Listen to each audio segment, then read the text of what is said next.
Welcome to the Ice Guys, presented by the Hockey Podcast Network. It is Thursday, May the 12th. Ian Cameron with you. We'll have my colleagues joining momentarily, but we have another special guest. The guests have been phenomenal throughout these Stanley Cup playoffs. We've had a bunch that have played the game, and they've been excellent. They've been giving us great insight throughout the Stanley Cup playoffs, and I'm particularly excited about our guest today as someone that grew up cheering for the Buffalo Sabres. Been a longtime Buffalo Sabres fan. It's great to have a great former Sabre joining us here on the Ice Guys today. Thrilled to have Derek Roy joining us on the show. Derek, welcome to the Ice Guys. Great to have you with us. Thanks for having me. Yeah, absolutely. Now, later on, of course, we'll get to the usual way we go about it on the show. We'll recap last night's games and we'll break down all four huge, critical, crucial Game 6 matchups tonight in the Stanley Cup playoffs from a betting perspective. We're looking forward to that for sure. But first, with Derek with us, we've got to look back on the career, specifically the majority of it, Derek, with the Buffalo Sabres, and tell us about how you started there with the Sabres a little bit, and just when you got that sense that the team was turning from that, that team that's just trying to rise and get better and better, and then turn into that team that back-to-back years went into the conference finals and just certainly gave me a lot of joy for a couple of years. Yeah, I think towards the end of one of our seasons, I think it was my first season, we kind of started making strides, and then we didn't make the playoffs that year. Ended up getting sent down to Rochester, and then the next year was a lockout. So then we took a year back, and all the rules changed. We had kind of a small team. We had guys like Drew Briere, myself. We were kind of like smaller group of guys, and those are all three centermen as well. So the once the rules changed, that kind of opened up the gates for us, and we kind of utilized our that last year, 2 years ago, that fueled the fire, and we had a good next couple of seasons. And even though we lost in the conference finals, both years, I mean, we had such a good group of guys, and in the playoffs, it's one bounce can go one way or the other way. And I remember it was Campbell shooting the puck over the glass that gave us the penalty in the third period for them to win it. And that was the first year they implied that rule. Yep. So, little things like that. It's kind of crazy how it's just a small little bounce that can, get you from not winning the Stanley Cup. Yeah, I'll never forget that. And I remember that was the year, you're right, coming off the lockout, 2004, 2005, there was no NHL season. And then 2005, 2006, I believe nobody picked Buffalo to make the playoffs that year. That first year you made the playoffs and made that incredible run, pulled off the mammoth upset over the Ottawa Senators. Jason Pominville with the overtime winner. I think that's number 2 in Rick Jeanneret's library in terms of his best calls behind Mayday, obviously. Yeah. It was just an incredible moment with that. And when I look back at those teams, Derek, they were balanced. I mean, did you have the guys that stuck out as superstar guys? No. But at 4 forward lines Lindy Ruff could roll them along and get good production, get good two-way game, 200-foot game from all of them. You had Chris Drury, who was the ultimate leader. I'm sure you know that better than anybody. And a guy that's a Swiss Army knife for those Sabres teams. I mean, he could win a big face-off for you, plays in all situations, right? 5-on-5, penalty kill, power play. Danny Briere, I think that was at the time when his offensive game was at his peak, in the National Hockey League when he played for you guys. Your blue line was very steady. I mean, 1 through 6, you had a nice blue line at the time. You had, the name changers, as I called them back then. Tony Lidman to Tony Ludman, Henrik Talander to Henrik Tallinder. We didn't know how to pronounce their last names for a period of time. You had the old veteran who had a great long career. Hello, Numanen. Teppo Numanen, he was terrific. You kind of got a Teppo Numanen haircut going on right there. Yeah, that's true. I do just a little bit. He kind of wore it. I didn't get the idea to wear my hair like this from him, by the way. But you're right. He kind of had that same similar style. No, it was just a really balanced team. It was a fun team to watch. You worked hard. You got everything. You worked for everything you earned, essentially. And to get to the conference finals and all, it was heartbreaking. The Carolina series. I mean, when you got to the East Final that year, because I thought after you beat Ottawa, man, this team could actually go all the way and win the Stanley Cup. But unfortunately, I remember that series well. Not only was the bad luck with the delay of game penalty in the deciding game, but you guys were decimated. I mean, absolutely decimated. I remember, particularly on the blue line. I remember you guys were without 3 or 4 of your starting defensemen in that series. And better than anybody, and we've talked about this from a betting angle perspective on this show. cluster injuries on the blue line, you're going to have trouble keeping the puck out of your own net, right? Yeah, like we had, I remember Nathan Page, or he played his first NHL game. I think it was Game 7 of the conference final. So imagine stepping into that position and playing your first game, and he held his own. He played good. He did the And best he could, I thought. yeah, Yeah, it's absolutely. it's hard because like you're like a healthy scratch. You're one of those black aces. You're not really around the team, and then all of a sudden they're like, "Hey, we really need you to play 20 minutes tonight." And you've been kind of like, I mean, they're practicing, they're working somewhat hard, but you're never thinking you're going to enter the game, right? So, like, tonight was a Darnell Nurse is suspended, right, tonight. So, somebody's going to have to come up and fill the void for that, and it's hard. It's nerve wracking, especially if you haven't had some game time experience or you haven't even been practicing with the team. So, whoever's going to step in that role is going to be it's going to be difficult, and I think you just gotta play your game, breathe through it, and try to enjoy the moment. Yeah, I'm just looking again at the roster of those two teams, and you're right. And I'm just seeing it again, right, reminding myself of just how just ravaged you guys were in terms of the blue line in that particular series. There, I mean, it was just insane what you guys had to battle through. I mean, the defenseman out. It's tough to overcome that. There's no question. Really good. Brian Campbell. I want to mention him. Soupy Campbell. Seems like everyone named Campbell now is Soupy because we hear Jack Campbell. That's his nickname right now with the Leafs as well. But, running over RJ Umberger like a Mack truck in the first round against Philly that year, the first year you guys made the run to the conference finals. No, just a great hockey team and just great memories, and got me excited, certainly, as a Sabre fan for those 2 years. Now, the Ottawa year, look, you probably could walk away from the conference finals the second year against Ottawa and just say, you know what, they were better, right? And they were very good that year. They ended up playing Anaheim in the Stanley Cup final, lost to the Ducks. Were loaded, though. Perry, Getzlaff, and their primes, Delaney. Yep. And not much you could have done there with you against Ottawa that year. But the Carolina loss, that was the one where you say, hey, maybe we're a little healthier on the blue line, right? Maybe we're in the Stanley Cup final. And maybe if a couple bounces go our way, maybe we're there instead. Yeah, it's always one of those things. If you try your best, then you can't really say anything about it. Yep. It happened. We had some bad luck, and Jay McKee blocked a shot and had a staph infection on his leg, and he couldn't play Game 7. He even though he wanted to play Game 7, the doctor said you can't.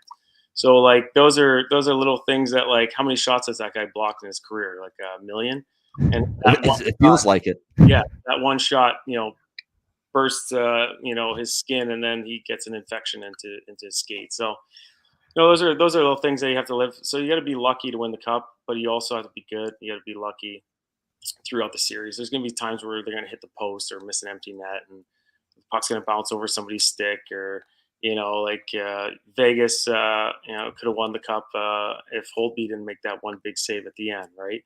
So he's putting his paddle out there. He's trying to make the save, like, obviously, but I mean, how many times does that really happen? He's just desperation mode trying to make a save. And was it Tuke that didn't get it up, or one of those guys didn't get it up? And that could have cost them the Stanley Cup that year. So those are little things that happen. It bounce off a skate or whatnot. So you got to get lucky, and you got to be healthy. I think the healthy is the biggest thing. If your team stays healthy, you got a chance. If your team is decimated with injuries, then it's going to be tough. Especially, I see this year all the goalies going down, and being a backup goalie stepping up into that role is when you're not used to playing, 50, 60 games a year, and then you're playing every other night. You might play good for the first few nights, but then it might wear on you. So it's a lot of mental preparation for those goalies, and like I said, you got to stay healthy to win the Stanley Cup. Yeah, health is paramount, and of course, you can't always get it to go your way when it comes to keeping all your regulars healthy and on the ice. It's just some teams can, some teams it doesn't happen, and it's that's obviously critical for going all the way. There's no question. I'm just seeing it now. Yeah, it was Teppo Numminen, Dmitry Kalinin, Jay McKee, Henrik Tallinder that were all out for at least a portion of that series against It's Hard. And Tim Connolly was injured as well. And Tim Connolly is one of those guys, man, injuries hurt him a little bit in his career, shortened it a little bit, but what a talent he was. Stick handle in a phone booth, incredibly gifted. What a passer, dynamic, great finisher around the net as well. Tim Connolly is one of those guys that kind of actually reminds me of the Flyers back in the day. Tim Kerr, way back in the day, doesn't really get the accolades I think he deserves. Kind of like that with Tim Connolly as well for the Buffalo Sabres. Man, he had some phenomenal years for our team. Yeah, he's a very talented player. That's what the Buffalo did. They did a good job. They made some trades that I think that was a trade with like Pekka and somebody else involved in that trade, and then they got Pyatt and Conley, Yep. young guys, and then they got Danny Briere they traded for, Chris Drury they traded for. So they made some big moves. They kind of turned their whole team, and then made some good picks in the draft. And then all of a sudden, they draft Ryan Miller, I think, in the 6th round or whatnot. So I think draft Vanek, Palmanville, Gosted, guys like that. We all kind of came up through Rochester and all played. So I think it's a combination of good drafting and good trades, great moves from the team. And I don't even remember what they traded for Drury or Briere, but it couldn't have been much better than what they did. They're scoring 40 goals a year each. So I think the GM Darcy Regier at the time deserves a lot of credit because he made some really good moves and then put some really good players on the ice. I know some Sabres fans because I know a couple of them, not just me, but they wish Darcy Regier was still there right now, trying to oversee this team because let's be honest, it's been a shit show from the front office standpoint for the last decade with the Sabres, and they're still trying to find out how to get that going in the right direction. But we did get a little light at the end of the tunnel with the way that team played down the stretch. And there's finally, it looks like some building blocks for them moving forward. All right, now's the time we take that trip down memory lane with our guests. We've done that with all of our guests so far. Put them in a good mood, right? They want to see a great moment from something they have done in their past. As Rick Jeanneret would say, roll the highlight film. Ennis to Roy. Over to Ennis. Ennis. Roy's got it again to Palmanville. Palmanville beside the net. Vanek tried to squeeze it out in front. Here's Roy with a shot. Score!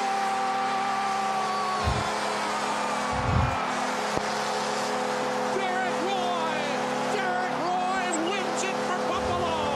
And the Sabres stay alive in the playoff hunt. And sometimes it's how you win, and it was a gutsy performance after a difficult first period, and the Buffalo Sabres come from behind 3 goals, come from behind 2 goals, and are still alive for hockey next week, maybe. I remember that. I remember that one well. It was a big goal at the time that season. It was huge because I think we were down, like they said, we were down 3 goals. We could have easily folded and said, you know what, there's always next year or whatever, because it was it's a tough upwards battle. You're down 3 goals, and if you don't win the game, then you don't make the playoffs. So we ended up coming back, and credit to all the guys that put it all together, and we ended up winning in overtime. So it was a great win, and that was definitely fun playing those games where you can come back, and the crowd just gets a little more excited every goal, and then towards the end, and then they just erupt. So yeah, that was great, especially the crowds there in Buffalo. They were great. When we give them a good team. They're as good a crowd as there is in the National Hockey League. Seriously, 100%. They're probably the best, I would say. Like, because when we lost the game 7 in Carolina, we came back home. There was 10,000 lined up at the airport, right, to welcome you guys back. Yeah. And even though we lost, they were just so thankful that we put our best foot forward and put our effort. We were up 3-2 going into the 3rd period in Carolina, and the guys that were not used to playing 20, 25 minutes on the back end were trying to hold the fort down for us, and they had a couple squeakers go by, and then that one over the glass. So, like I said, winning is tough, especially in the NHL, because the margin for error is so small.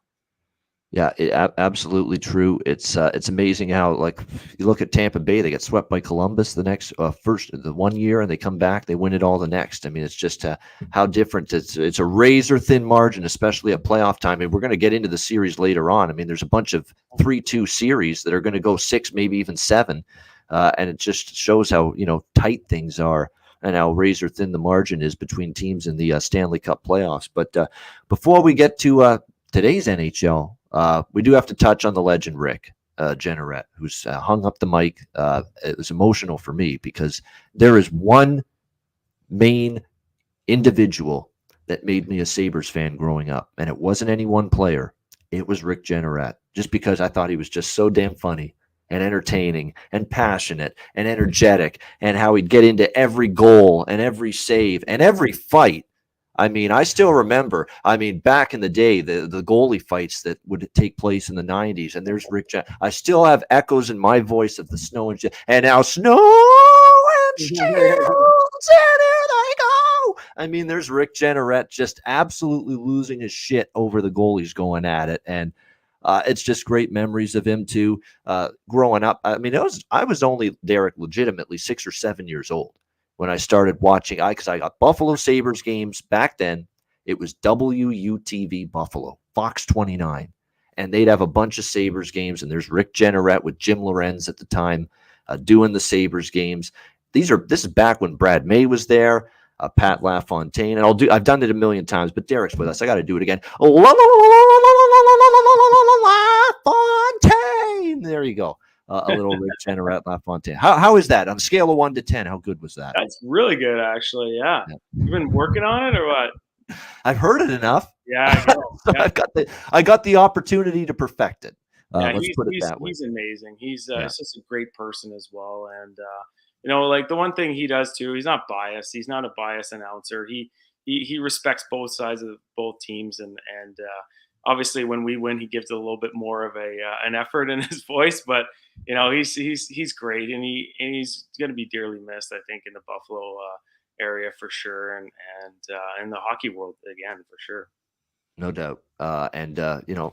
He said it in his goodbye speech, which was, man, emotional. It tugs at the heart. At least it did for me, where he's like the mind is able, but the body isn't right now. And that's what happens as you get older. It ends up being, and he's battled through so much. He could have said, you know what, I'm done when he had the throat cancer scare a few years ago. And we talk about all the strain. This is a man that's yelling, projecting his voice, using every fiber of it. When there's a big goal or a big save, he is not, holding anything back, in his calls. And he went through the throat cancer battle. He fought through that, and he stuck it out, and he still ended up with, 3, 4, 5 more years in the booth before finally retiring this year.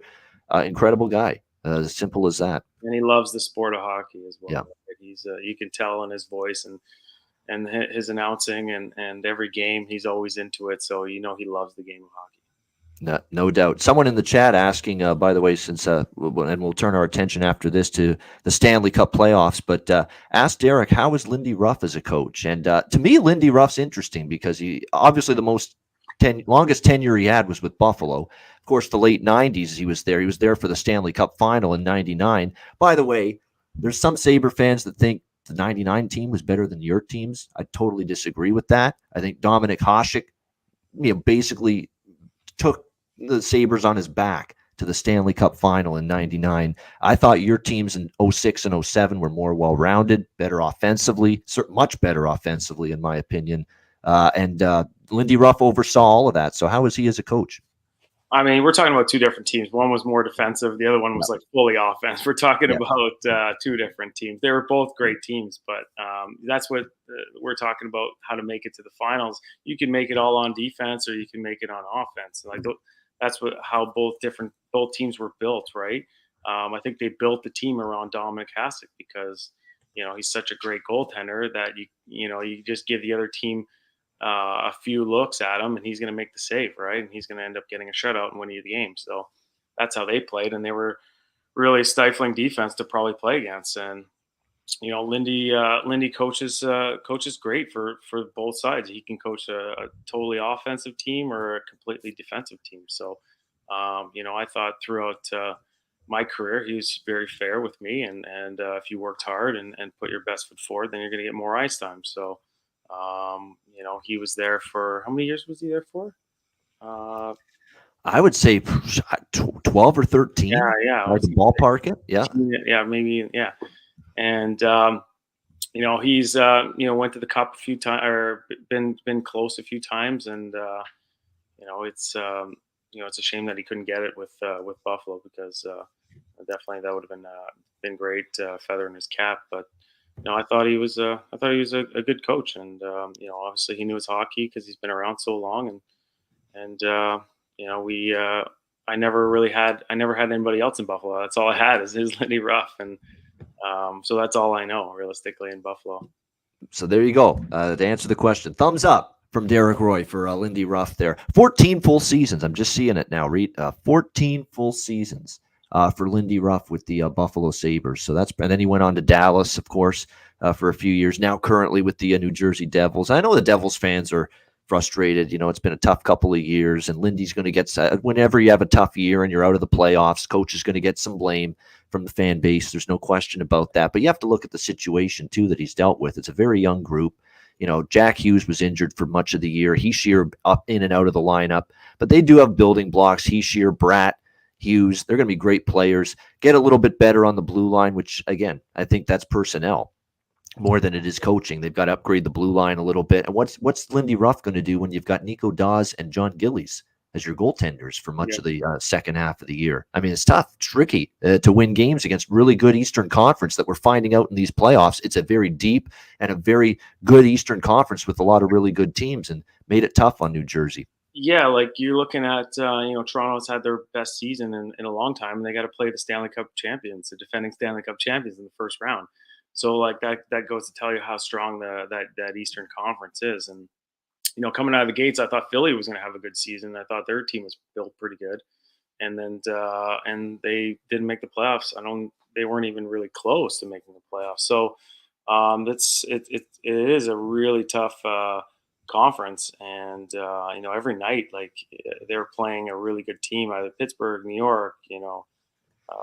They're playing all the top teams, and then it seemed like there was a huge gap between the bottom teams and the teams that made the playoffs. Usually there's like a playoff race and it's going right to the end of the season, and it comes down to one of the last games, right? And then this year it seemed to be like over there was 10 games left in the season. It seemed like there was no playoff. The whole Eastern Conference was decided already. We knew the 8 teams. Exactly. Yeah.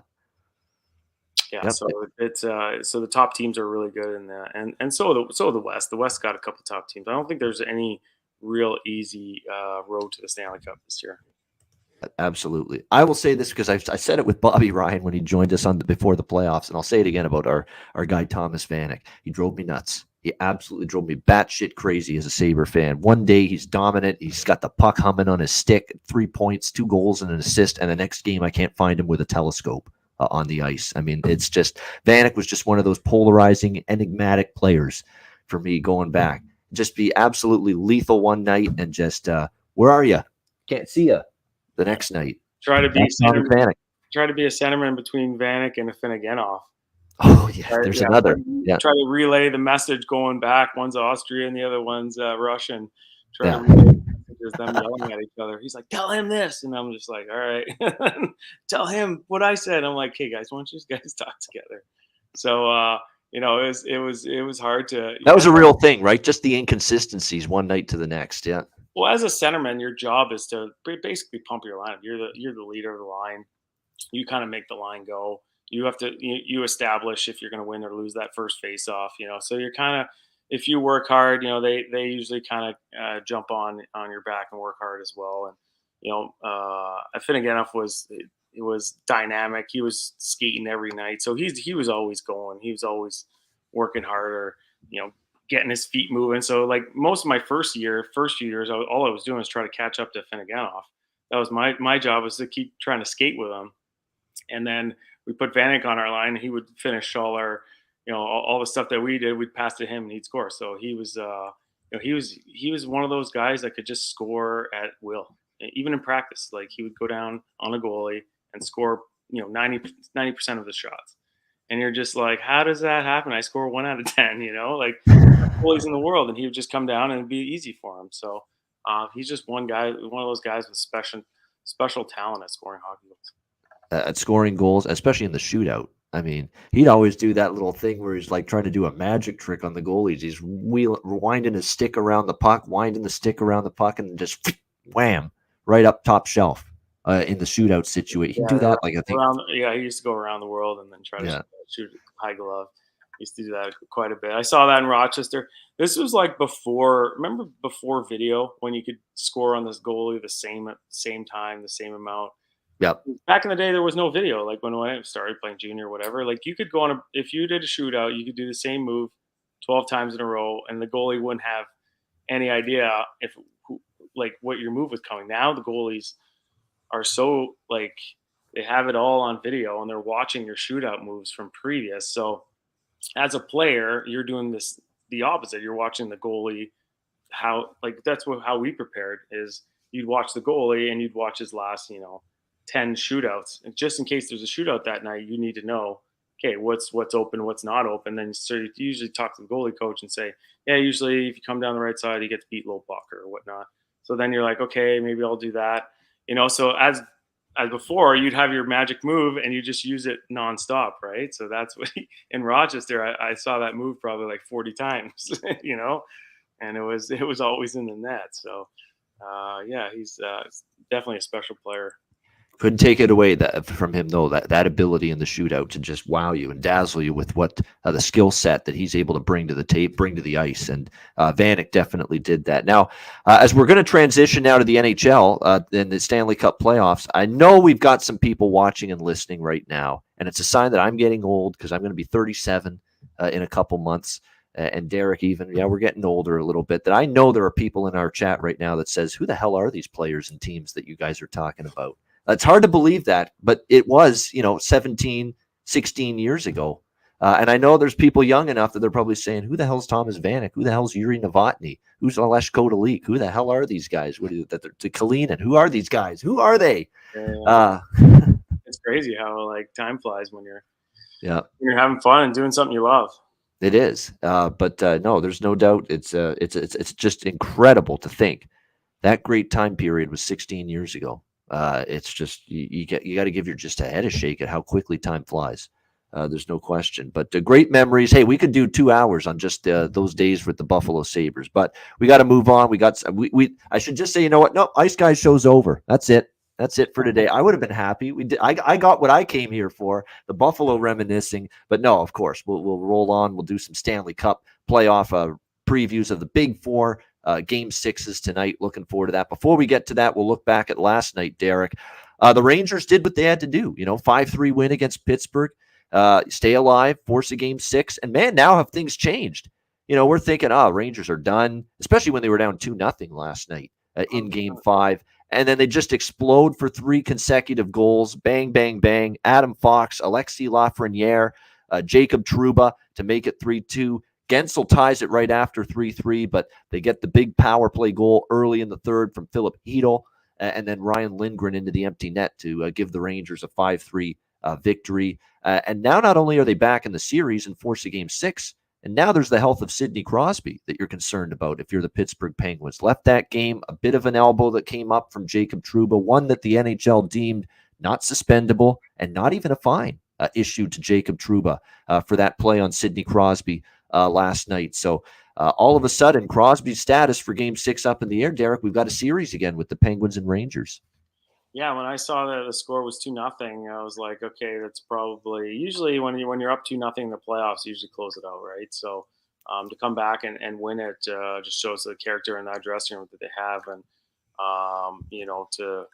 to lose Crosby on the other side is devastating. So he's been he's in 9 points in 4 games or something. So he's been on fire. So he's your leader, he's your top guy. So it's tough to see injuries, but hopefully he's back on the ice playing. And I thought going into the series, I liked both teams. I liked the way they were built, and obviously they Pittsburgh lost their goalie, but Louis Domingue is coming in there and playing really well for them. So it's going to be an interesting series because Shesterkin hasn't even played his best hockey either, I don't think. So I think besides the first game where he had 80 shots or whatever, but he's definitely going to want to elevate his game and get his team back in the win column for sure.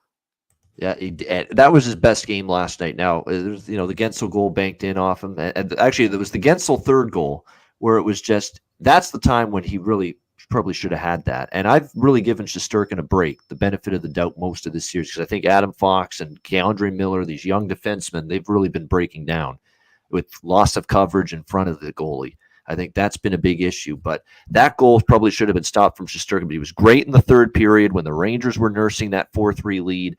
He shut the door, and Derek's on top of things when it comes to the playoffs, by the Well, way. He nailed it with Crosby's 9 points. Exactly. That's exactly what he's got, Derek. You nailed it. 9 points, 5 goals, 2 assists for Sid here in this first round. Well, I was watching some of the goals against Shesterkin in Game 4, and none of them were really his fault. Like a lot of them just hit guys and were bouncing around, and one hit and bounced completely the other way and went into the net. One was like a backdoor tap. And so it's like, it wasn't really like his fault. I think he looked a little bit frustrated in that game. You could just tell that, after that one goal that hit somebody in the high slot, it might've hit Carter or something in the high slot and went in. He was throwing his arms up like, are you serious? Like, again, another tough bounce. So, you're going to get those games, and, it's the way you bounce back as a goalie. I've never played nets in the NHL, so I wouldn't know the amount of pressure that it gets put on you, but I'm sure there's quite a bit, especially in the playoffs for sure. And when you get a bad bounce, everyone's looking your way and saying like it's your fault, but sometimes it isn't your fault. You can't do anything about having a bad bounce. You just gotta, forget about it and move on. Yep, exactly. But just wipe the slate clean, move on to the next shift, the next shot, whatever the case may be, the next save. Certainly, as a goaltender, you've got to have a short memory, or else if you let a bad goal linger, it's just going to drag you down. It's going to drag the rest of the team down, and you don't want that to happen. No doubt about that. Yeah. By the way, I misspoke on Crosby. I said 5 goals, 2 assists. 2 goals, 7 assists that he has for the 9 points. And how about Gensel? 7 goals in 5 games in this series for him. But again, if he doesn't have his line mate Crosby with him in Game 6, things could be a little bit different. There are some comments I want to get to. It looks like we've got some more Sabres fans rolling into the chat here. Someone mentioning all the names from Darren Pupa. Oh, that's going way back. Even I wasn't quite a Sabre fan back when Darren Pupa was playing there. That was more late 80s. But yeah, incredible stuff. Someone wanted to ask you about Ryan Miller. How crazy and how good was Ryan Miller back when you were playing with the Buffalo Sabres? Yeah, exactly. Miller, stop some cold. Yeah, I'd hear that a bunch of times from Rick for a big Ryan Miller save or Miller time. Yeah. The year that he won the Vezina, it was really hard to score on him in practice. Like we all knew he was good, and I played with him in the AHL and during the lockout, and then we came up to the NHL. But he played it the year before, but that year after the AHL, it was probably nice, like fresh breath of air for him, because he came up and he was unbelievable. And he was so hard to beat, even in practice. He wouldn't even let you score, even if you're at the side of the net and it was a rebound and the drill's over, he's diving over to make the save. So he was dialed in that season that he won the Vezina, and he was very hard to score against. So he's a great man and obviously a great goaltender, and he played a long time in the NHL, and it's great family as well. So it was a pleasure to play with him, and wish him all the best. When I think he's going to is he one of the Olympic coaches or something with the Olympic team, the U.S. Olympic team? The Olympic did he end up going as part of the World Hockey, because the World Hockey Championship I know starts tomorrow? Yeah, part of that he might be. He might be. I honestly don't know. I didn't hear whether he is or not. But wish him all the best, because he's such a great guy, and he knows. He's meticulous with his. I guess pretty much all goalies are, with the hockey gear and the way he practices, and that shows up in games. And he's so precise with his making saves, and never really did that much flashiness stuff because he was always in the right position to make the save. And he was, some nights he was just unbelievable for us, and he's, like I said, great player and great guy. Positionally sound, yeah, and that's usually the thing that you work on most. Just being square at all times to the shot coming at you, and being able to track pucks is very important. Yeah, like usually the shots that would beat him were the missed shots. Like the guy was trying to go top corner, he missed his shot and it went 5-hole. That's how he got beat, because he would be in your head and know exactly what you were going to do before you did it. So he's one of those goaltenders. A great career, just retired a couple years ago, Ryan Miller. So, yeah, absolutely a terrific career for him with the Sabres and elsewhere after that as well. And goalies are a rare breed. I mean, Jake Ottinger, they showed him the other night for the Dallas Stars. He's just lying down and throwing a tennis ball up over and over and over again. That's how he prepares for a game. Connor Hellebuck for the Winnipeg Jets. It looks like he's about to murder somebody when he's preparing for a game. He's got that evil look. The eyes are just bouncing around left and right, left and right, left and right. He looks like he's going to be an axe murderer or something when you see him preparing for a hockey game. And then there was Ryan Miller all those years, just chin on the stick, just, focus, just staring ahead, just trying to get in the zone, get his mind right, shut off everything from the outside world. They're a rare breed, those goaltenders, and they've all got their odd little ritual that they do to get ready for a hockey game. Well, for them, they're all by themselves, right? So if Yep. it's like for us, it's like you make a mistake, you come to the bench, you're getting the tap. Hey, don't worry about it. Next time you'll get them or whatever. Them, they're in the net, and like the puck goes in, like, and it was a bad goal. Like sometimes guys come and tap your pads, but you're all by yourself when the play's on in the other end or whatnot. So all you're thinking about was that previous goal, or I missed this, or I didn't do that right, or whatever. And you're all by yourself. You have nobody else to help you out. So yeah, they're a different breed, and it's got to be one of the toughest positions.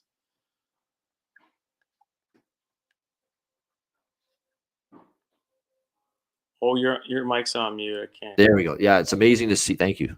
Usually I try not to have that happen, but yeah, definitely.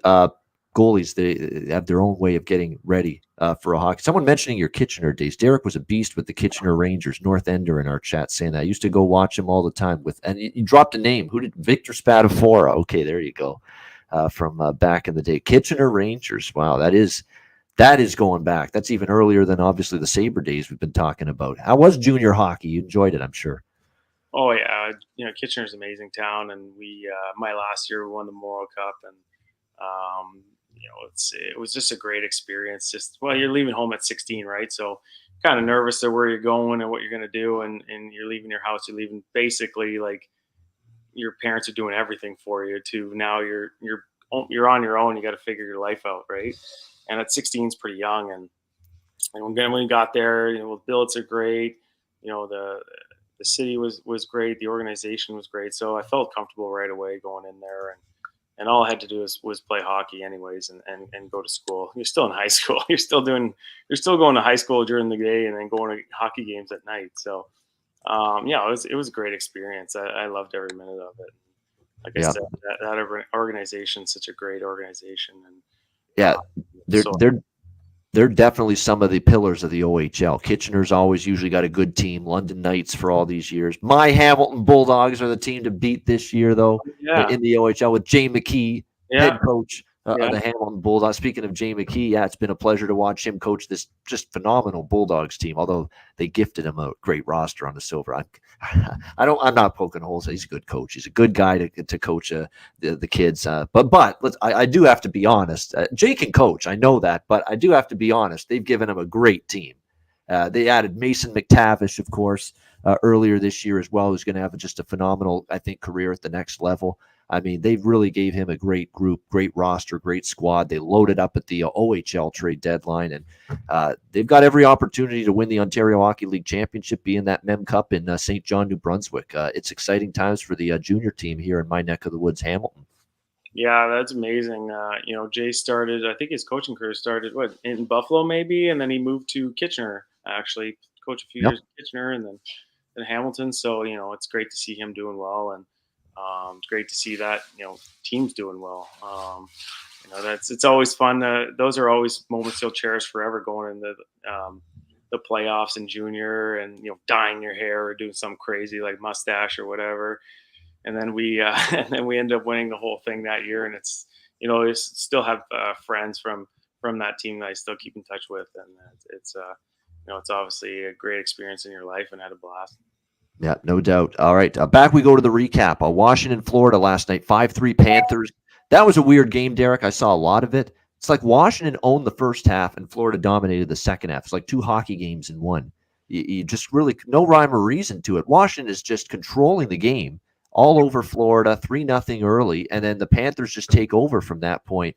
And I think what's refreshing for the Florida Panthers is not only their offense came alive, but their 5-on-5 offense was great, and it bailed out the power play, which once again didn't do anything.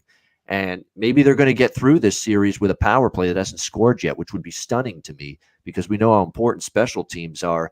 But they've kept trying to work on the power play, give different looks. I find they're trying to look for the point shot too much. And they've said this now multiple games on the broadcast, Derek, where they're just firing from the point and getting the puck back to the blue line when the goal line area is open for them. And it doesn't always look like they're going for that enough. The Florida Panthers, the down low play with the man advantage. But obviously last night, even with a bad power play, they overcome it. 5-on-5 offense came to life, and now they're one win away from the second round. Yeah, I think, like you said, special teams is huge. And power play, I think what happens in the playoffs, you don't score right away, and then you start getting, okay, well, what if we do this? What if we change that? And what if we start doing this? I think it's just get back to basics. Do the basics things right. Put players where they've been all season long, where they're comfortable. Don't start reinventing the wheel. Figure your 1-3-1 power play out, or whatever it is. If you've got guys on the flanks for a one timer or whatever you're running, and then it's one of those where it's just keep it simple. Like you said, get it down low, and then maybe you're going to crash the net and then jam one in. And maybe if you don't jam one in, next time they're going to be looking. Okay, the D's going to be putting a stick down low, and then the shot pass opens up in the middle or something. So you gotta keep. You have your 4 or 5 plays that you're going to run, and just keep running them nonstop, and keep the same units, keep running them. Because if you try to change everything and reinvent it, now you've got a guy where he's not comfortable, and then he turns it over, and then they ice it, and then he comes to the bench getting yelled at with the coach, and he's saying, well, I've never played in that position before. So it's one of those where if you're going to do it, just keep doing the same things over and over again. It's going to go in. If you're playing at 24, 25% throughout the season, you're 1 out of 4. So if you don't score on the first 8, then who knows? Maybe the next 2 you're going to score. So you're going to cut it. You're going to get it back to that position where you've been all season. If you don't try to reinvent the wheel and change everything, keep it simple, get pucks in the net, and you'll end up scoring goals. And work harder than the power play. I always say that, like, if you work harder than the power play, you're going to score a goal. And if you don't, if they're going to outwork you, they're going to stop it. So that's my 2 cents on that. And it's true, because Kevin Weeksy said it last night on that broadcast for ESPN. He said, they're not outworking the penalty kill of the Washington Capitals, and that's part of the problem. Mm-hmm. And the other thing too is confidence. When you're on the power play, you have to have confidence in yourself and in your teammates, and you got to know where they're all going to be. If you know you're going to be at that specific spot the whole time, then you don't even have to look. You can just throw it blind.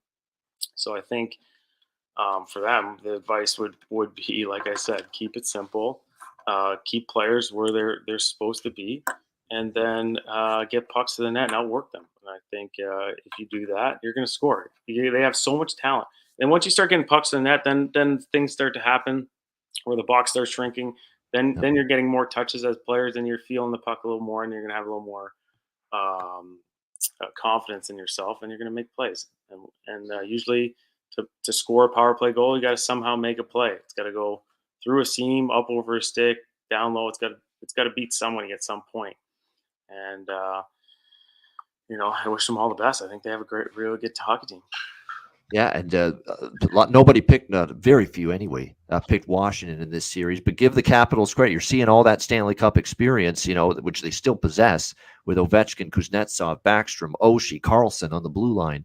Tons of players that were there when they won that cup a few years ago against Vegas, and they've proven they've been a formidable foe for even this juggernaut Florida Panthers team. And then as they've struggled this series, maybe more than a lot of people thought, Florida, we were starting to wonder, do you buy into that? The President's Trophy is a curse. I mean, it's just unbelievable. It seems how year in and year out, the President's Trophy winner is bounced in the first round or bounced early in the playoffs, or at least has to work really hard to get what success they end up having in the playoffs.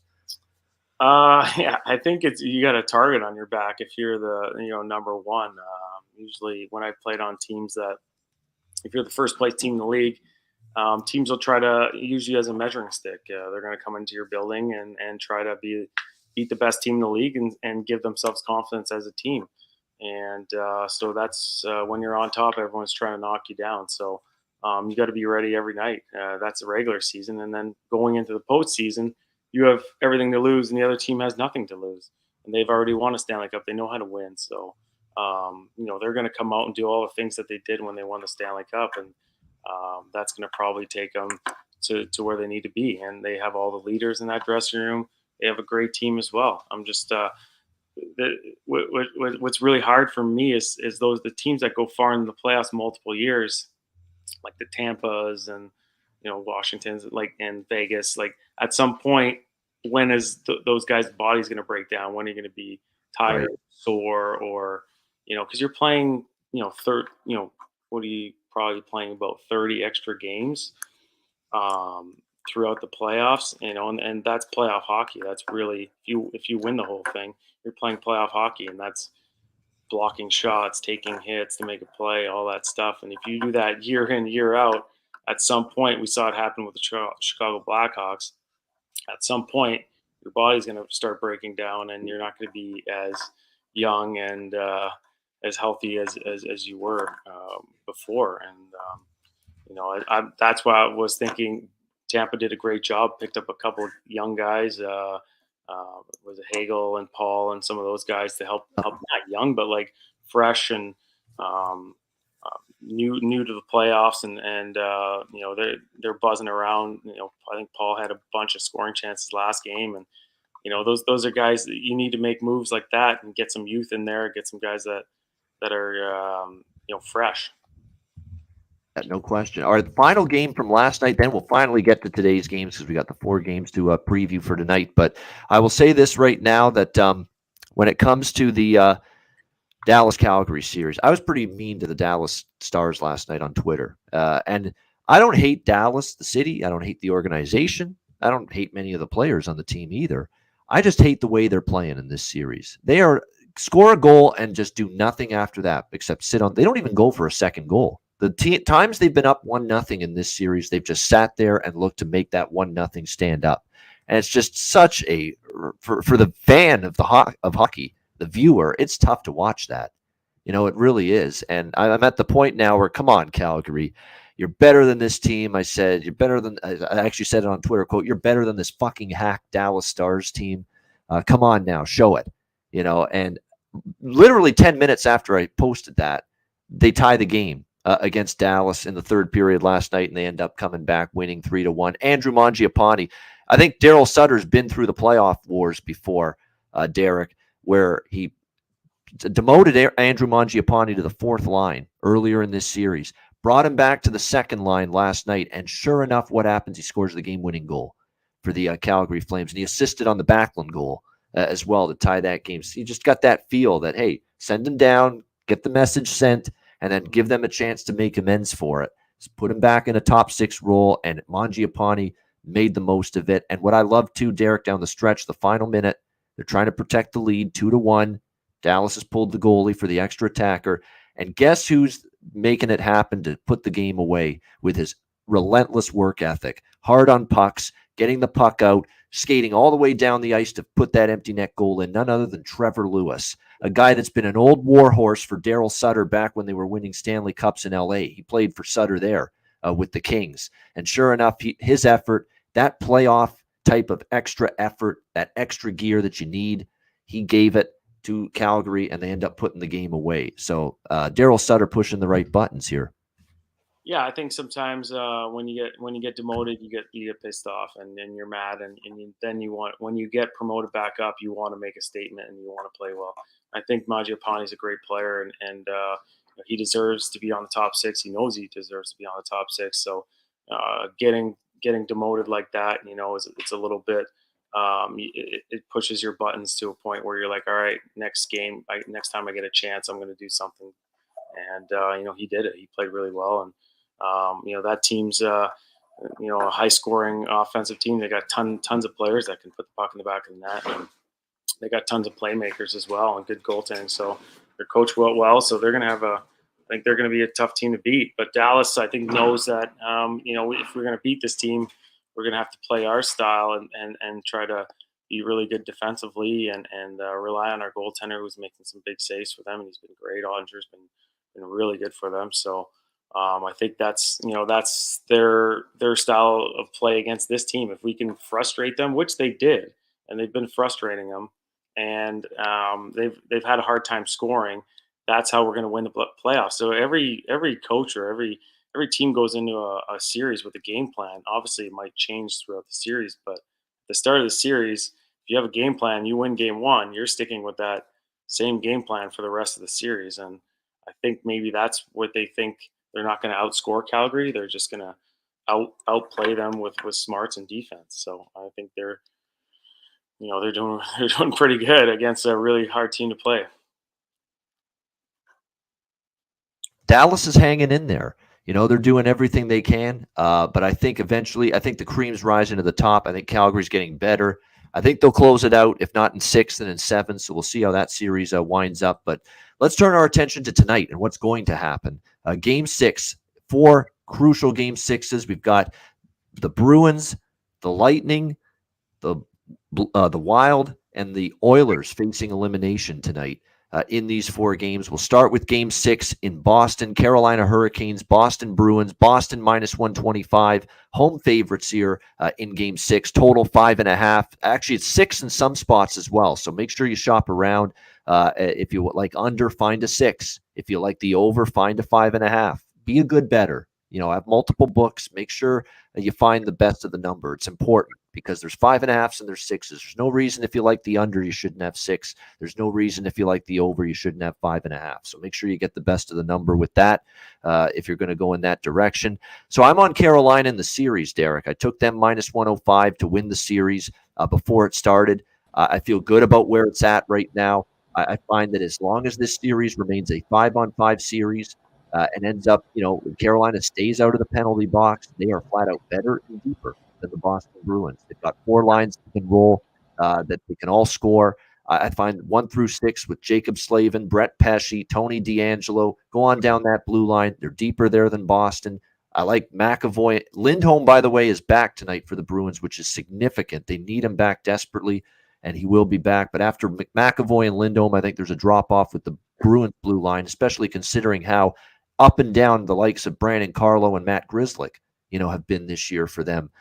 So I think Carolina, this is their series to win. It wouldn't shock me if they close it out. I know the home team has won every game in this series, but let's not forget in Game 4 in Boston, Carolina's up 2-1. I think they're outplaying the Bruins at the time, and then penalty trouble happened. They just could not stay out of the box. Bruins ended up coming back, winning that game. They keep this at even strength. I think they finish it off tonight. I'm not betting Carolina because I've already tonight in Game 6 because I've already got them in the series, so I don't feel like adding on. But I do think Carolina's got the chance to close it out. I do like the over 5.5. I mean, you can't argue with it. Every game has gone over 5.5. Every game has landed at 6 or more. And remember, this is an elimination game, and we're going to have these opportunities in these elimination games. We talk about it, pulling the goalie early, live over after the second period or a third period over. We're going to see it in play with all of these games tonight because it's desperate times. You got to open up in the third if you're trailing and you're facing elimination. Then you're going to pull the goalie even earlier than normal if you're down. So you could really open up a great opportunity to bet live overs or third period overs in these elimination games. It's been an angle we've talked about for years now here on the Ice Guys. It's been very profitable. So that's absolutely something I'm looking at here. We've got Alex B. Smith with us. Happy to see Alex back. We haven't had him back on the show for a week. He's been out of town. Alex, welcome back. How are you? And what do you think of Carolina-Boston tonight? Good. Yeah, I was on earlier, but then I had to leave because there was a mix-up, and I ended up I had to do a radio spot in between. So, yeah, great to be back on. Derek, great to have you here with us as well. Like I said, I got to watch a little bit of it. You guys were reminiscing about the old days with the old, early 2000s Sabres and stuff. So really, really good stuff to see. For sure. And this is it's been a interesting postseason, and this series in particular, I feel like I was on an island. I think I'm the only one who liked Boston to win the series. I had even money to win it. As good as Carolina has been all season, and they are the better team. They've been the better team even in the series, but that doesn't always. There's certain intangibles in the postseason that kind of just really shine, things you can't find on paper, and that's the biggest thing with the Boston Bruins. Especially when you look at that top, the top lines, and having guys like Marchand and Bergeron who've won for years and years. They're proven winners, and I think that kind of pedigree really shines in these clutch moments. We always say big boys, play big in big games. That's going to be the case here for Boston going into Game 6 and trying to force a Game 7.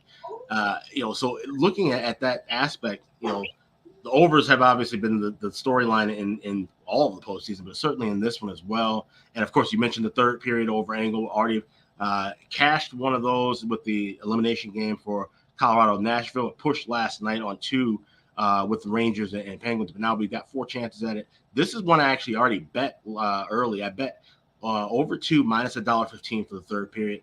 A couple of spots tonight where I'm going to be looking, like you said, the live over adjusted, because now everybody's caught on to this. 1.5s are gone. We're seeing all 2s now. And I actually bet 2.5 with that Colorado Nashville. So you have to kind of shop around. You have to kind of maybe look in game to get the better adjusted price and number. So it's a work in progress when it comes to betting these third period overs. But I think we definitely see that here. And I think Boston's live here to force a game 7, honestly. As good as Carolina has been, like I said, the depth has been huge for them. They've had 11 different players score a goal where Boston's only had 7. That tells the tale of the story. But Boston's big guys are going to have to step up. That top 6 is going to have to step up. Like you said, McAvoy and Lindholm, they're paired tonight on the top line. The key guys are going to have to step up tonight for Boston to win this game. Carolina, they can just kind of rely on anybody because, like I said, they've got the stronger depth. So anyone on that lineup can step up and be a star for them. But if Boston's going to win tonight and make it to a game 7, it's got to be 37-63. Carrying the offensive load, and obviously the goaltending as well. Swayman's going to have a masterful performance as well.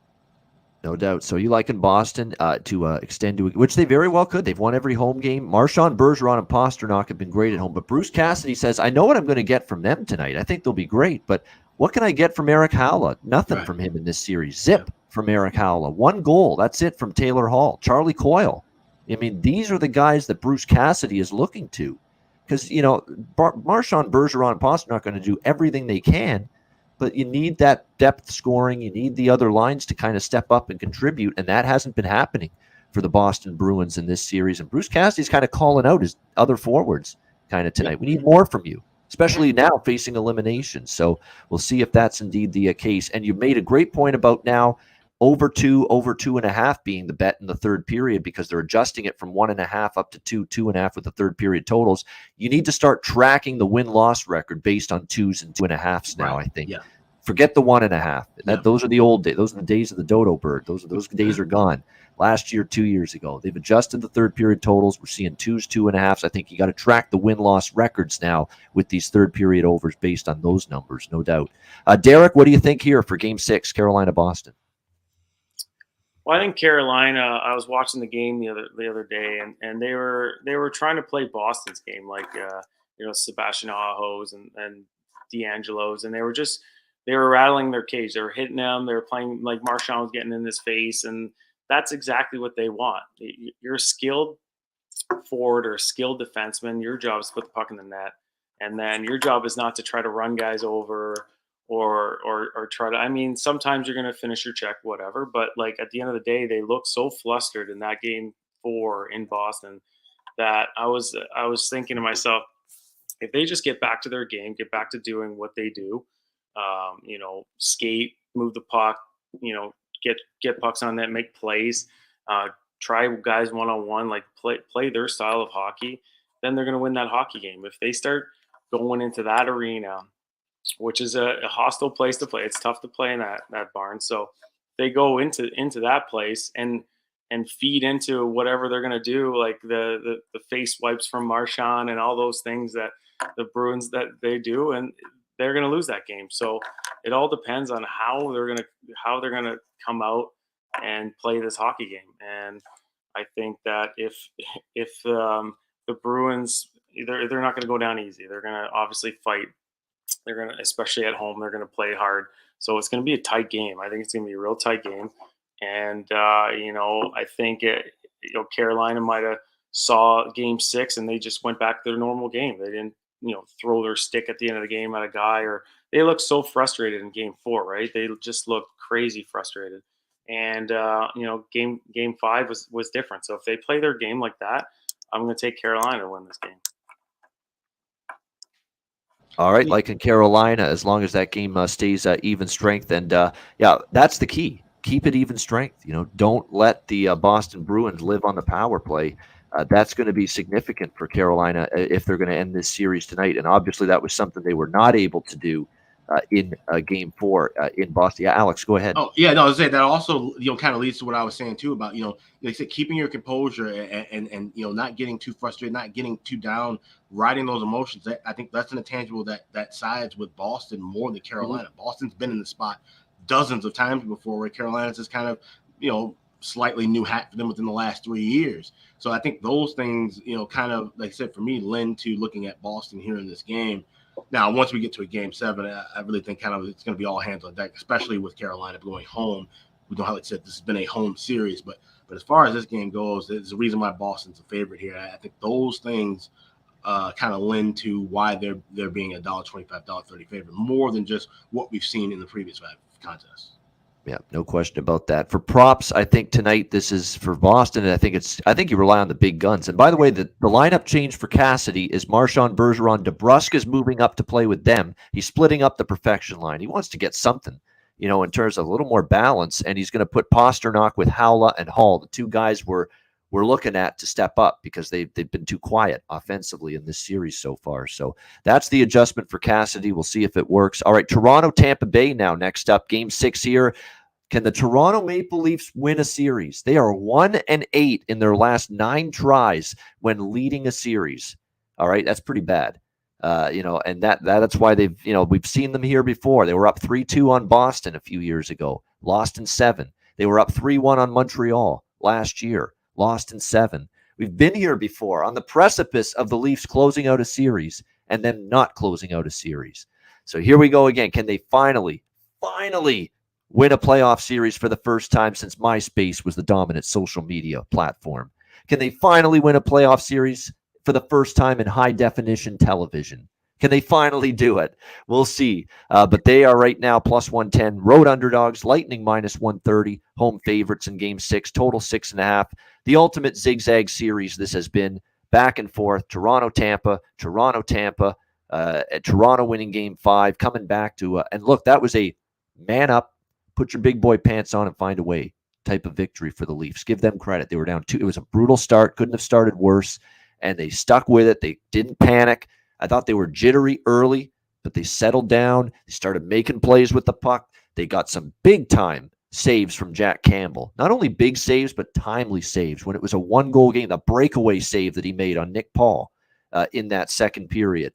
Just timely saves to give the Leafs a chance. And they came back with Riley's goal, Nylander off the post and in, and then Austin Matthews with the game winner on a rebound off Vasilevsky's pad for the 4-3 comeback win there against the Lightning to put themselves in a position to close it out. But you know what the dominant stat is going into this game? 16-0 for the Tampa Bay Lightning off a loss in the Stanley Cup playoffs the last 2 years. Vasilevsky doesn't lose 2 in a row in the playoffs. Tampa Bay hasn't for all these years.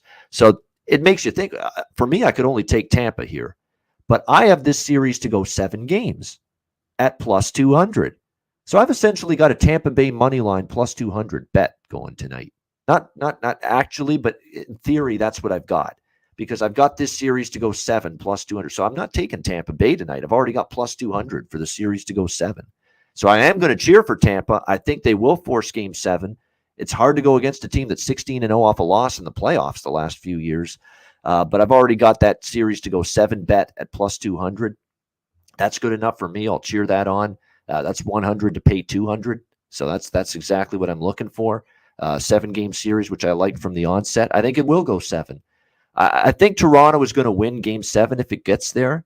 But I think they're ready. Again, we've said this for years, so never say never. But I don't know. I just see this group looks tougher to play against on the back end. I like what Giordano's brought to the team. Lyubushkin, a physical component. It just seems like they're a little bit more built defensively as well. Matthews, Marner, Nylander, Tavares, who finally got going offensively. How huge was that? That Tavares and all the criticism he's been getting finally stepped up with a goal and an assist in the Game 5 victory.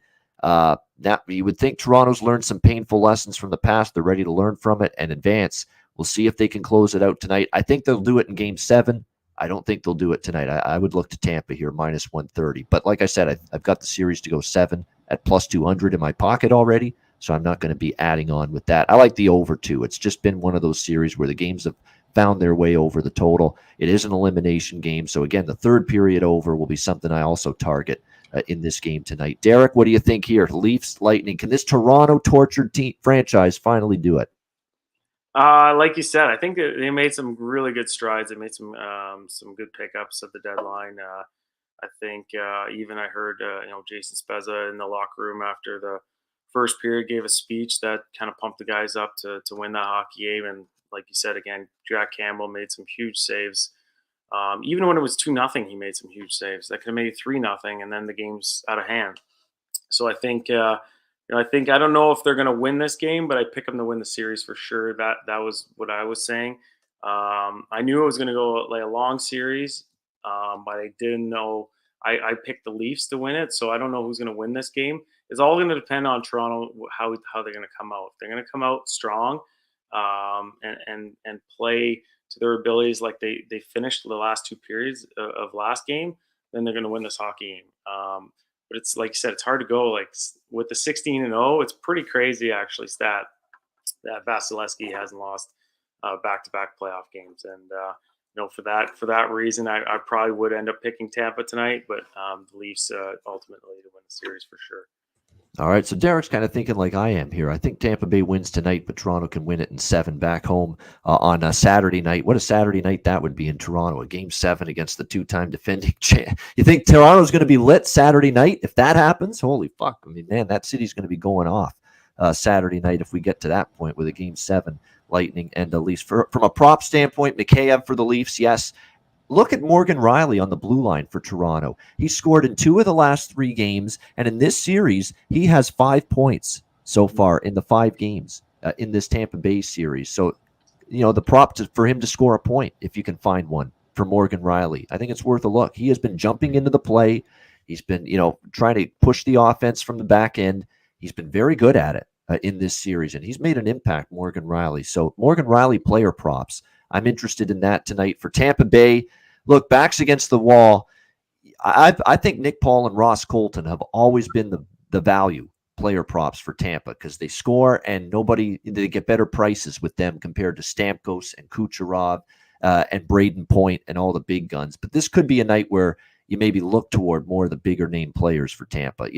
Them to bring their best in a backs against the wall situation, facing elimination tonight. So you maybe target those guys like Kucherov, Stamkos, Point, the big guns to be big tonight in a game like this. Alex, what do you think, Leafs Lightning? The more things change, the more they stay the same. And that's true with both of these teams in their recent postseason histories, obviously. Like you mentioned, the Tampa Bay streak, 16-0, awful loss. Obviously, Toronto trying to finally get over this hump and win a playoff series for the first time since 2004. The biggest thing is that both teams really kind of need to treat this as a Game 7 for different reasons. For Toronto, and one of the plays that I have is Maple Leafs first period money line at plus 105. They have to come out guns blazing and take this crowd out of it, take this Lightning team right out of it right away. Do not give them any chance to build momentum and gain excitement and move forward, because if they do, now all of a sudden the doubt's going to start creeping back into Toronto's heads. Here we go again, another series, chance we have to close out a series. Now we go to a Game 7. And Tampa Bay, they just kind of do what they do in the postseason, bounce back from a loss and, show that resiliency and find ways to win games when it counts the most. So I'm not taking Toronto full game. I already have Tampa Bay plus $1.15 to win the series. I did sprinkle a little bit more, and this is what I would recommend if you like Tampa to win tonight. Go with the series price at plus 285, because I truly feel if Tampa wins this game, they're winning Game 7.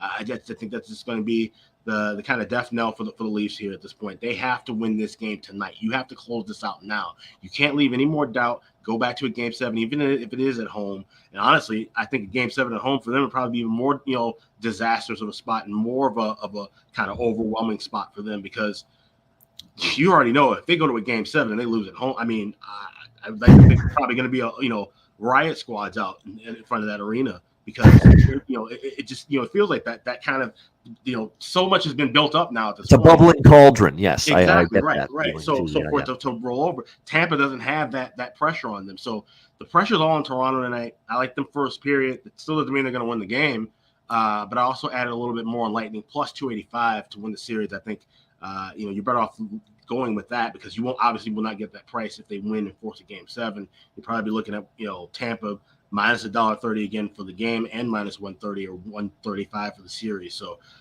from a value standpoint, that's your best play to attack if you like Tampa. If you like Toronto, then I'd say maybe even go with a first period full game split. But I'm just going to stay with them to have the lead after 20 minutes.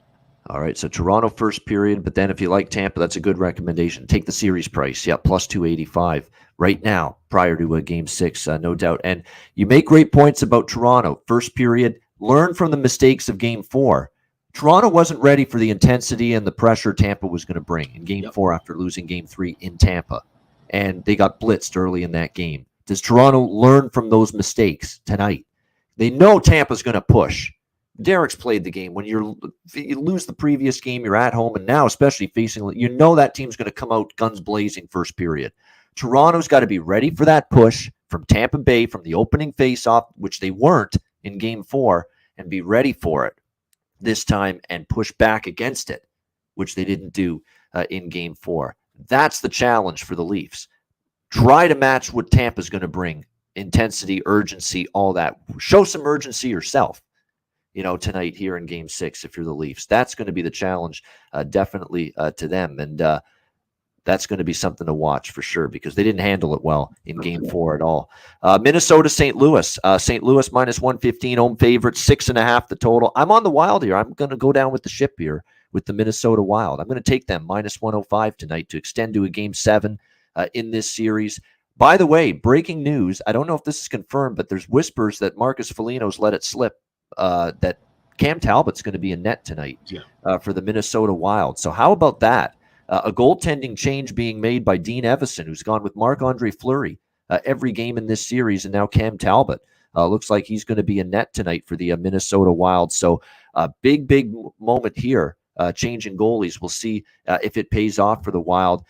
They did show in Game 3 they could win in St. Louis, and this is a Wild team that hasn't been a good road team during the regular season, but they've at least shown me they can win on the road. Blues are still without Torrey Krug, a key defenseman. They did get Bleddy and Bortuzzo back, which was huge, but I think Minnesota, I don't know what happened, but they just got stymied in Game 5 at home.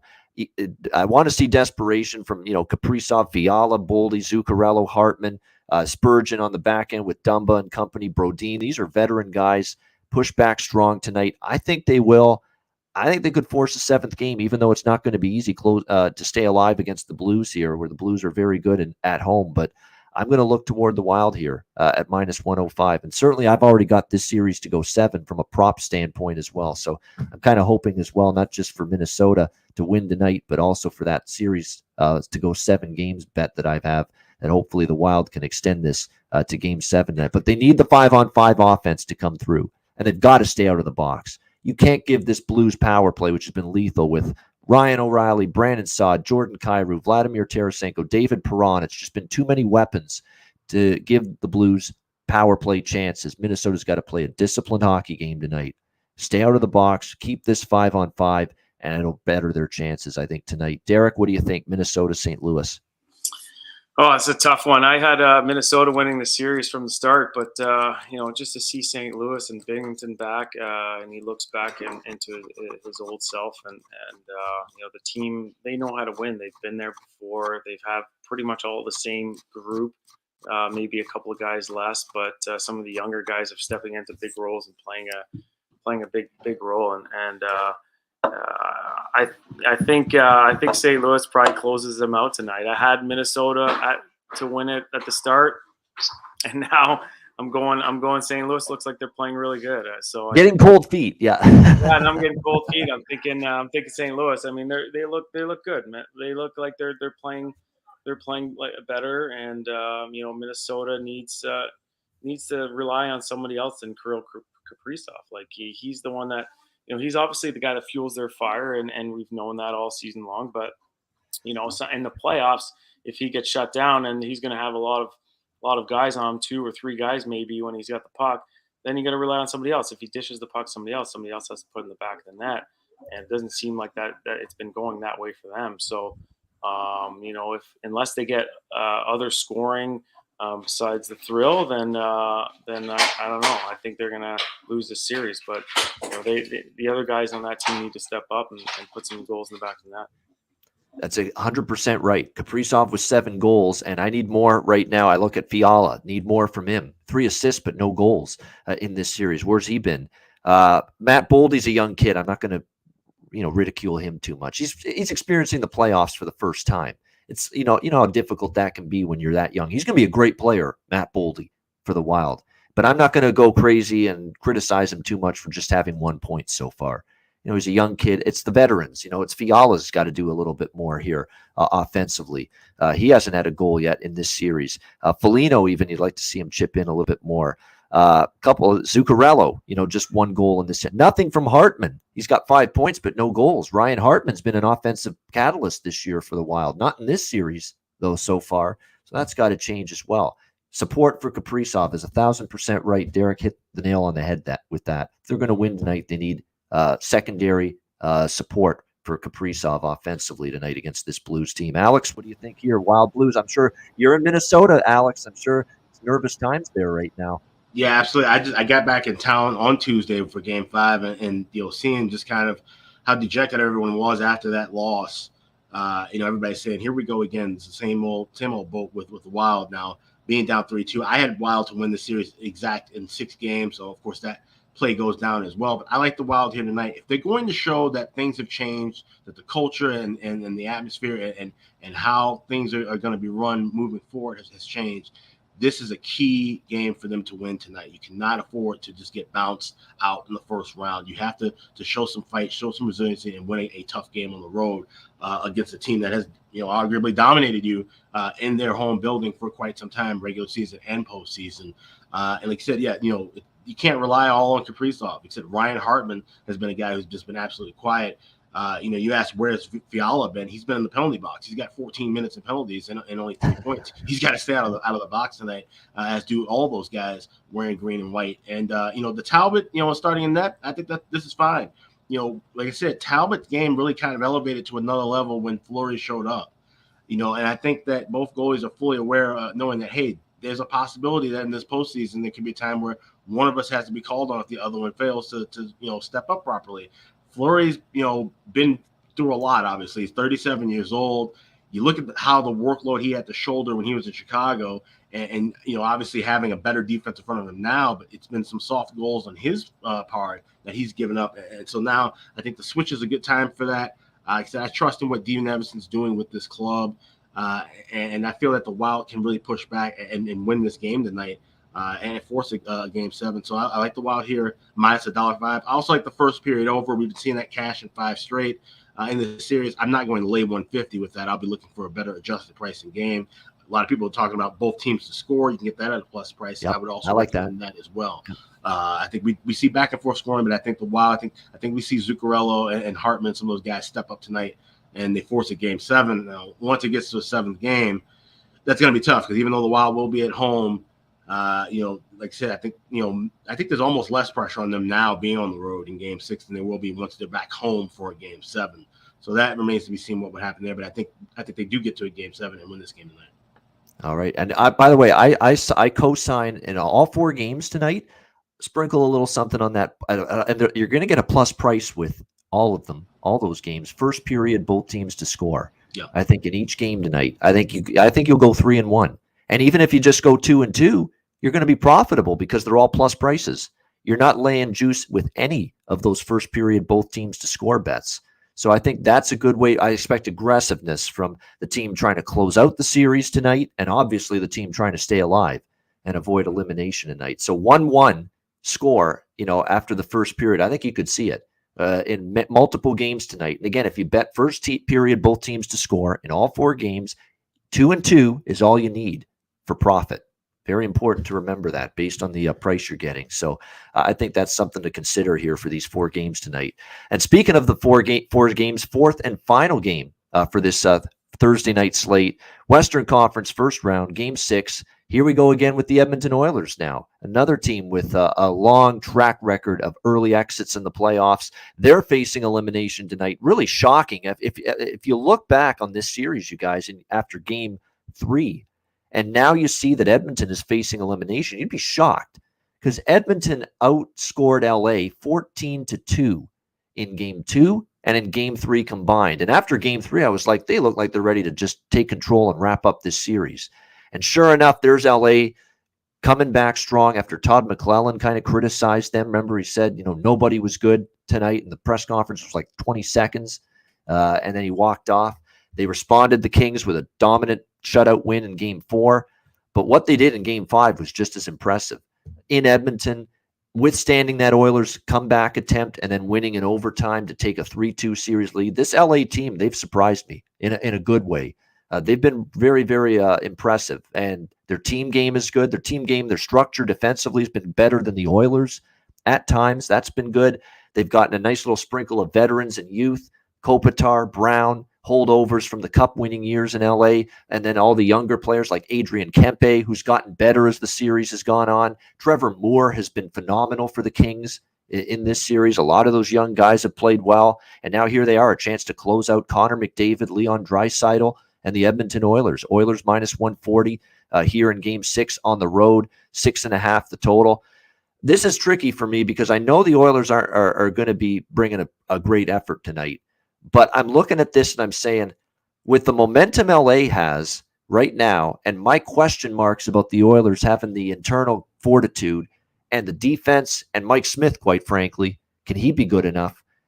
How can I lay $140 with them on the road? It's the price. I can't get over this price where it is. I find it's laying a tax with the Edmonton Oilers if you want to back them here. Minus 140, given all of the mental and physical question marks I have with this team, with the defensive question marks, with, at times they've had penalty problems in this series. With Mike Smith, what are you going to get from him? He's had some great moments in this series, and he's had some shaky moments, and he's given the puck away a few times, and he's let in a couple weak goals, and and not looking always like the Mike Smith in April when he was dominant late in the regular season. So it's too many questions for me to lay minus 140, in my opinion, with his Edmonton Oilers team. Risk 140 to win 100 on this group? No. Doesn't feel like it's something I know I'm going to be sweating it. I'm biting my nails and, fretting late in the game doing that. I don't want to do that.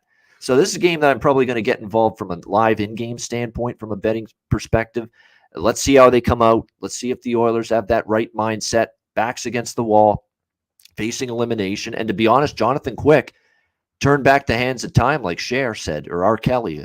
Multiple artists had a song like that. But nevertheless, he's turned back time, and he's had a good series here for the LA Kings. Very good. I've been impressed with Jonathan Quick in net. Like I say, I think for the Oilers, this is a night where Connor and Leon are going to get keyed on by the LA Kings defensively. Can you get Zach Hyman, Kyler Yamamoto, Evander Kane? Are those guys going to bring their offensive game tonight in a important must-win spot like this? If they do, I think the Oilers can force a Game 7, but this to me is just at minus 140, I'm out. I lean Edmonton, but at minus 140, I'm out. I don't want to lay that number with this team. Alex, what do you think here? Oilers Kings. Yeah, I totally agree with you. And if you like the Oilers tonight, like same thing I said about the Lightning, don't even bother laying 140. Go get 155 for them to win the series.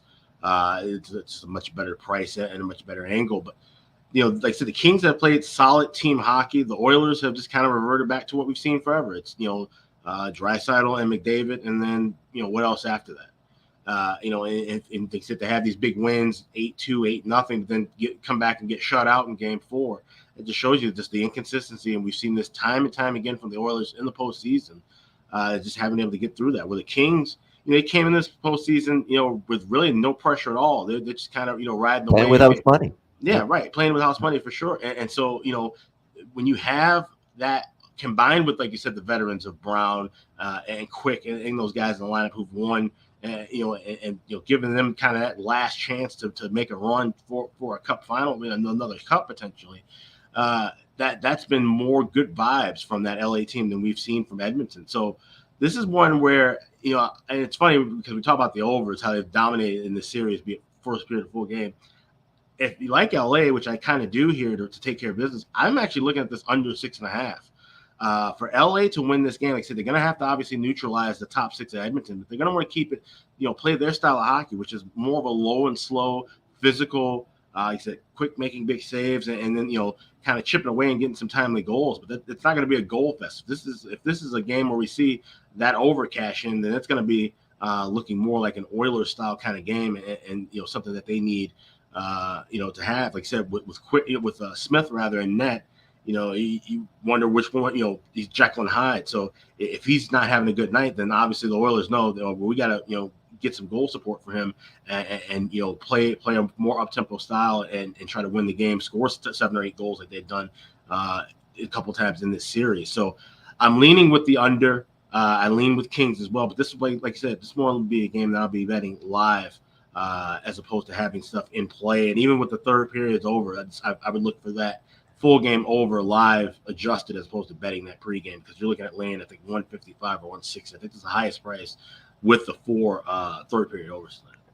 Yeah, and it goes without saying, and I think I speak for Alex as well, we'll be looking at second intermission, live overs, or third period overs in all 4 games tonight. The elimination game angle in play with that. I'm going to rely on Bobby Ryan from our playoff preview show a week ago, or a couple weeks ago it was, and rely on what he said that day for me with this play tonight, with this player prop. Kyler Yamamoto.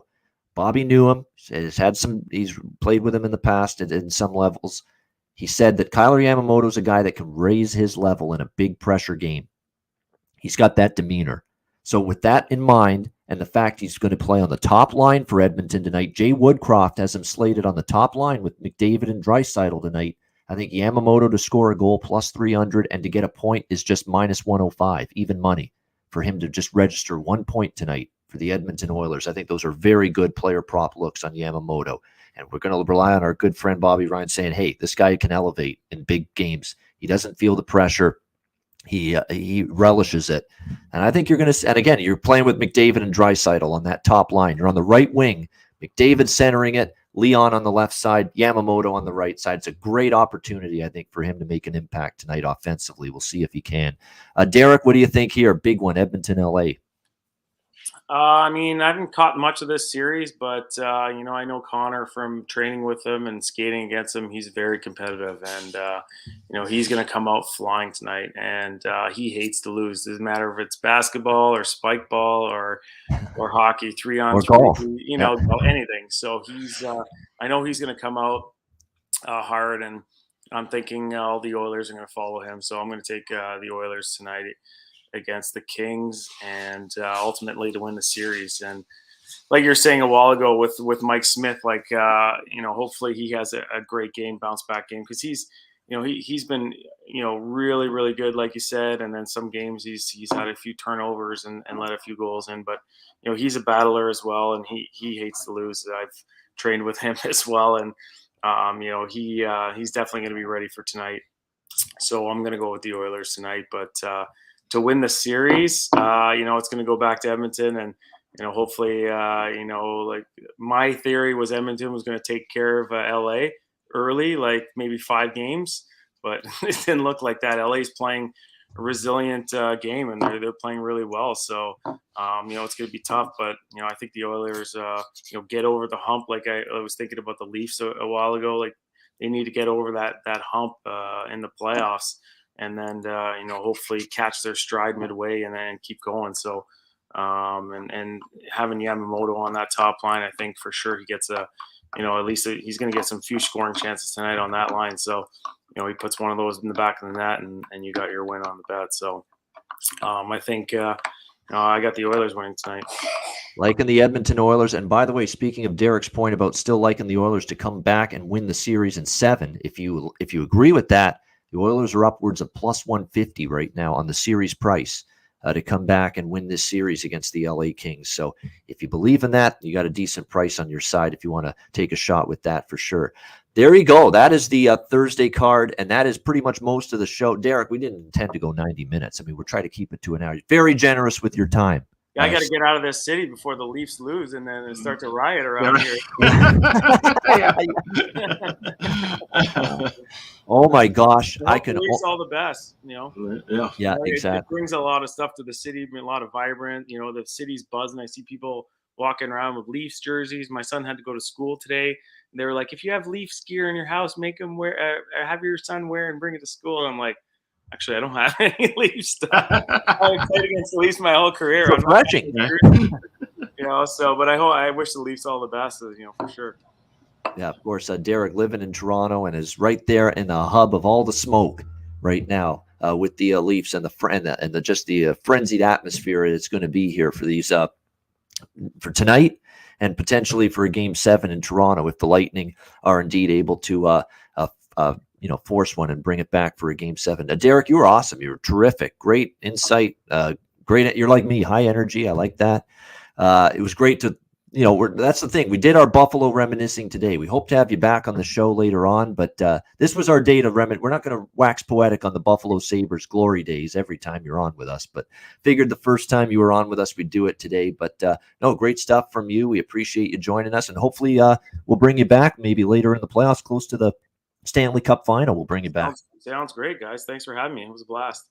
Yeah, absolutely. And before we let you go, though, by the way, DraftKings Sportsbook, official sports betting partner of the NHL. We'll wrap up with best bets in just a second, then we'll wrap it up. But new customers bet just $1 on any NHL team, bet $150, win $150 in free bets. If DraftKings Sportsbook isn't available in your state, you can play for huge cash prizes with DraftKings Daily Fantasy Hockey Contest. DraftKings giving all new customers a free shot at millions of dollars in total prizes with their first deposit.